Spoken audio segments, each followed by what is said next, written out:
Hello there, John Siddique here. Welcome to my blog and welcome to my YouTube channel. And it's quite early in the morning. Well, it's about 8:30, and I've just had a quick breakfast at home and done my meditation.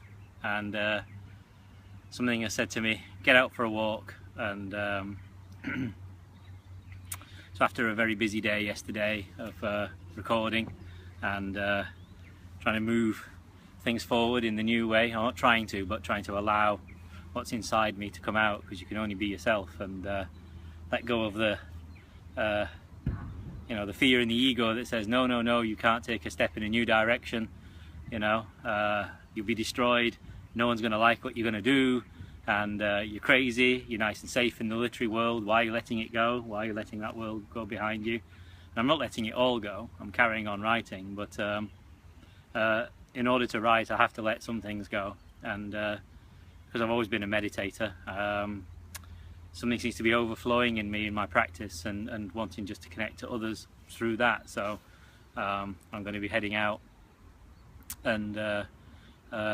encouraging others to connect to themselves, and I'm going to show people how to, as best I can, from sort of my point on the path. And it's not about measuring where we're up to, it's just about having the courage to be what's inside you, I suppose. Be yourself, as they say, and undo the kind of the old emotion as it comes up, and realise that that's like an oasis in the desert. It looks real, it all looks real, all those fears and things look real, but they're not. There's no water over there to drink, there's no shade, it's just more of the same of the past, and kind of to walk in the new direction, and meet new people as you go along, and to learn who you are by the journey. That's kind of what's happening here. So this is actually going to be a journaling video. The last few days I've been making wheatgrass videos. I've been on a video marathon, and I'm going to stop in a little while on my walk and just sit and do some writing. And but this is like the first stop, this bench here, and it's Easter, or it was Easter about a week ago. So on the hill that I like to walk up, which is my favourite walk of all, there's always an Easter cross put up, and you can either react to that, or you can just let it be something that appears every year, or you can see it as part of your faith, or whatever. To me, it's a symbol of awakening. That's how I take it. In the Christ story, the cross was what he had to go through in order to awaken. We all have to face the cross every day. We have to actually die in life so that we are born fresh in each moment. And by death, it doesn't mean physical death or existential death. It just means the letting go of everything that holds us back, and to step into the new life over and over again. So yeah, and there's that part of us that wants to hang on as tight as it can, it wants to just hang on as tight as it can, because it wants to prove that it's real, and it is real. It's as real as because we've invented that self, or we've been programmed into that self, and so it is real. So we create that self, and yet if we can let go of that, then there's the essentialness underneath, So I'm going to stop here for a little while and do some pranayam, 10 minutes pranayam, looking across the valley. Sun's just on this side of me here, and it's absolutely beautiful. There's some new lambs in the field behind me, and I'm just going to sit with it all and breathe for 10 minutes or so, and then I'm going to sort of continue on my path and sit down and do some writing. So if you've been stuck with your writing, as I have, I actually crashed and burned completely.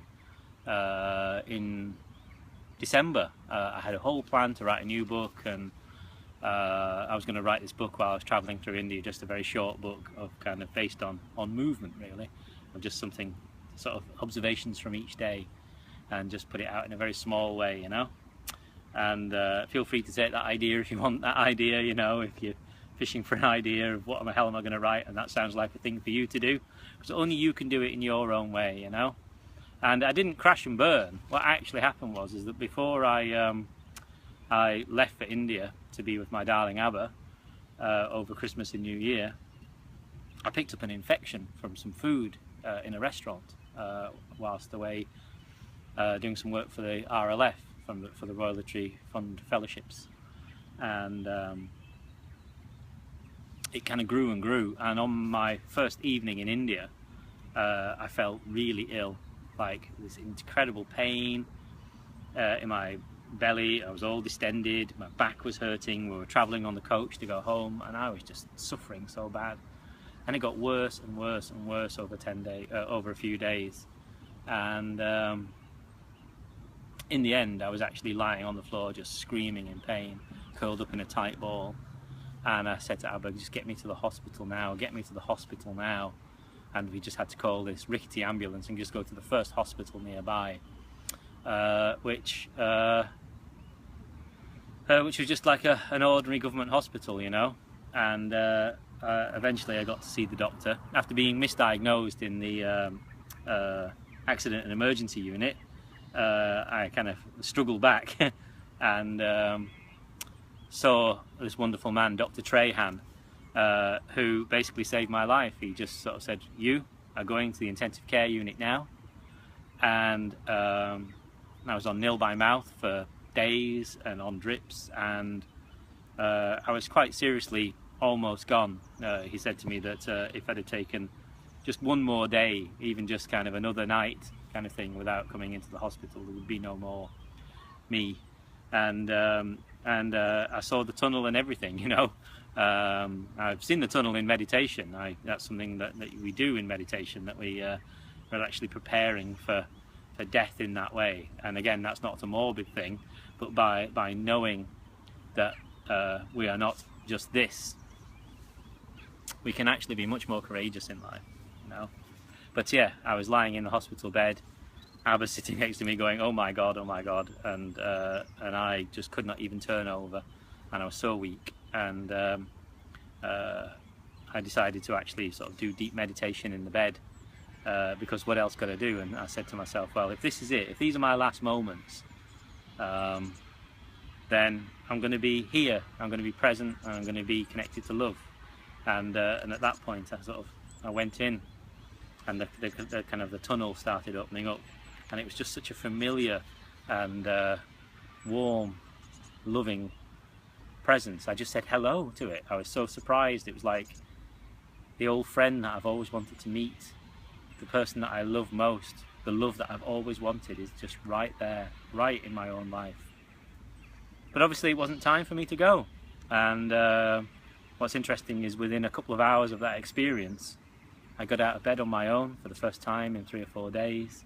I went to the bathroom, and I began the process of healing back. And it's been a long ride, and I haven't been writing much at all. I've been struggling to get to work because my energy was so knocked by that. In fact, when you've been really, really ill,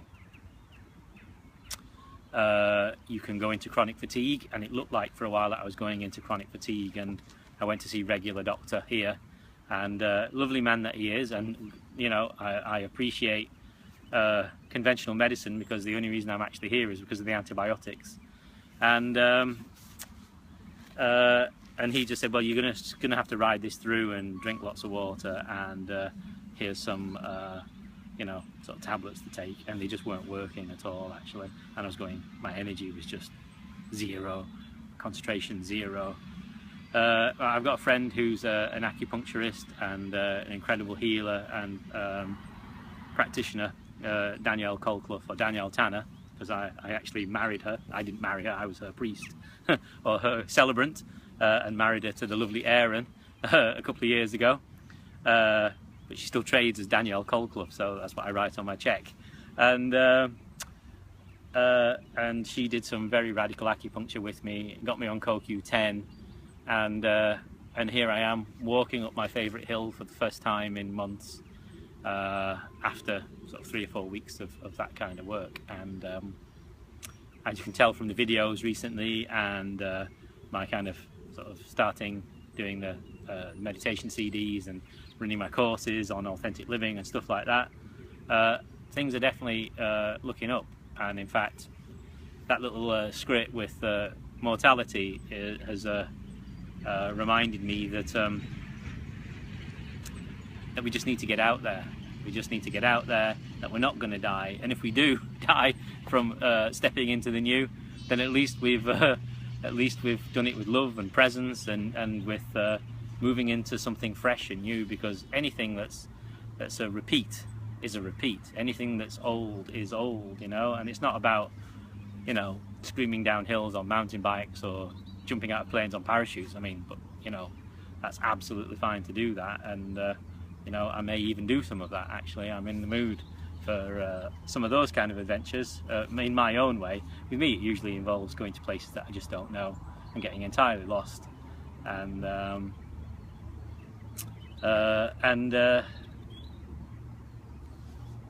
just you know, finding my way somehow, you know. And having done that a lot in India, I realise I can actually be anywhere in the world that I want to be, and everything usually works out okay. I'm not lost walking up this hill. This is sort of, you know, a path that I know, but finding the new on it today. And the new is the light, the air, who I am, the sheep in the field, people that I meet on the walk, talking to you right now through this video. And so, well, I guess this is the journaling video. I was going to do a bit more later on, but I guess this is the journaling video, even though I haven't done my journaling yet. So if you need a journaling exercise, it's step into the new. Go on a familiar walk, something that you love, and find something new there, and write outwardly. Connect out. Don't just come in all the time, because we come in and we tend to go to old emotion, wanting to kind of express something, wanting to say something about who we are and how things are for us.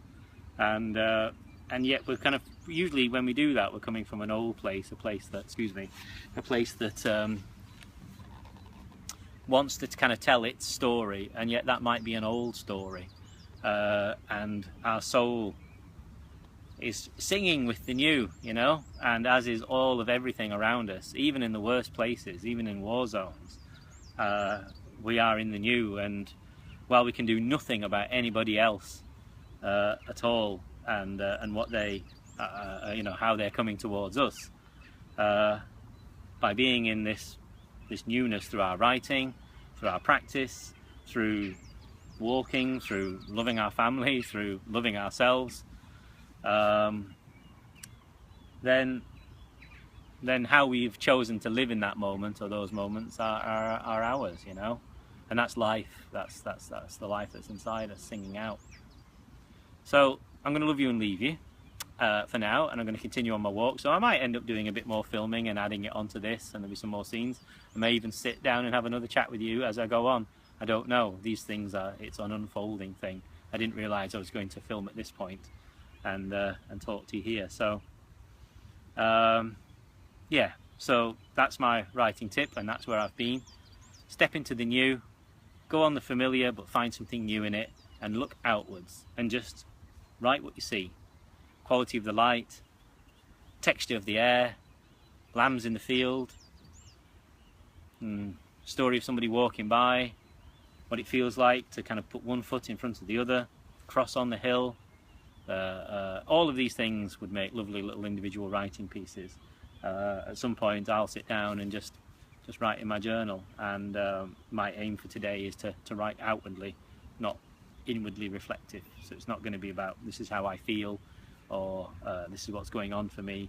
It's going to be what's there, just to paint a picture. I think just painting a picture in words, and if we can do that, then without kind of trying to put our feeling onto it, then we grow, because we've seen what's out there. And of course we can do this with people too.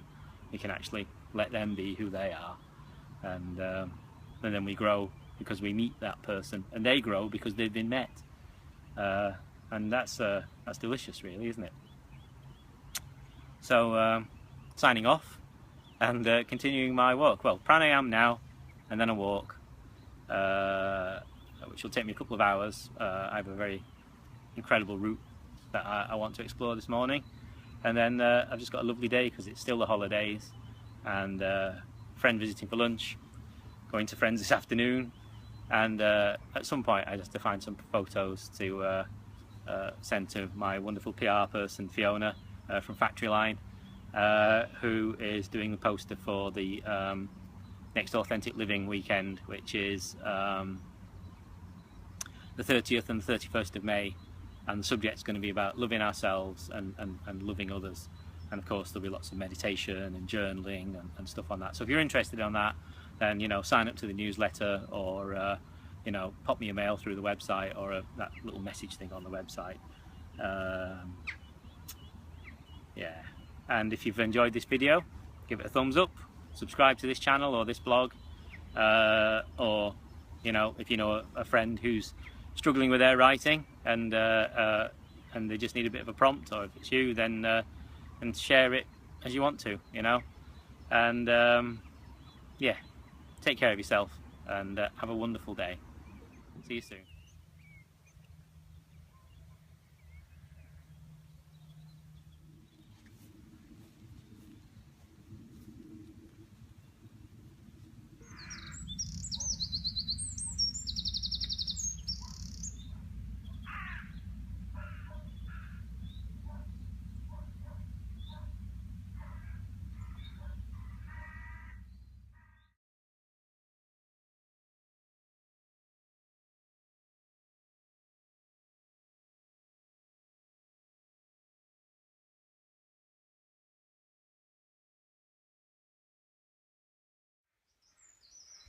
Resting among the young beech trees, planes overhead, a tractor nearby, a crow or crows murdering with their calls.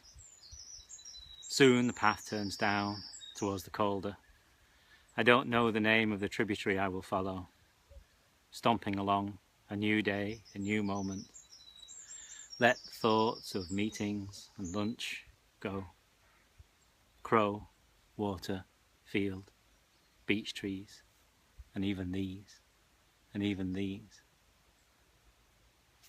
So, more writing to do yet, but just wanted to kind of just say hello again on this lovely path. I've been stomping along like crazy actually. My body just wants to move, and after well, December, January, February, March, April, into April, 4.5 months of not moving much at all. I know I can feel extra couple of pounds on me, and sort of roundness, and it's not that I reject that, that's just natural from being so still for a few months, but I just want to walk and let the light shine out of me, and that will shape me, you know what I mean, and that will shape me outwardly because I'm connecting inwardly. So yeah, anyway, this little beech wood is a place that I rest sometimes. I've often thought it'd be lovely just to sleep in here some night, some warm night, you know, and maybe I should do that, eh? And the path turns down in a minute. I stomp down near this little tributary, and then the Calder runs along. Well, I'm going to walk along the canal path actually, and then that will lead me back towards home. So thank you for tuning into this video, and like I said before, and I mean it now, have a wonderful day. Take care.